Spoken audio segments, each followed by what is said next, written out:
Right, so for our next video, ang video naman natin is all about verification. Okay, ano ba naman yung ano naman yung verification natin?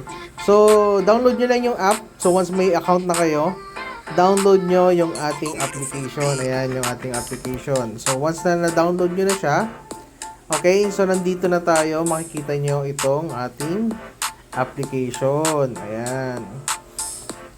So, ayan. So, pagkatapos nyan, pupunta kayo dito sa inyong profile about me. Ay, verification pala. Verification. Ayan. So, dito sa verification, guys, dito nyo ilalagay yung inyong mga email, mobile phone. Dito, tagalagyan natin ang ano. Dito is ID. Okay? Ayan, malalagay tayo ng note. Yan, dito. Teka, lalagyan natin ang note, ha.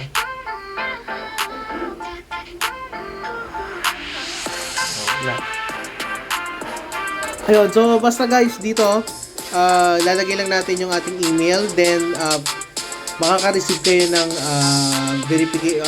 parang one-time code sa email nyo. Then, input nyo lang para ma-verify si email. Sa mobile number, ganun din. Okay? So, ilalagay nyo yung mobile number nyo dyan.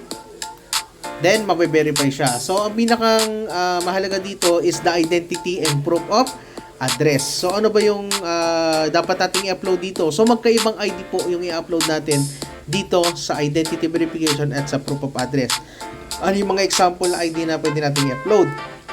Sa identity, so pwedeng yung mga ID natin like company ID, government ID, any ID na meron tayo, passport, okay? Dito naman sa proof of address, ang ilalagay natin dito is yung mga IDs, government IDs na merong address.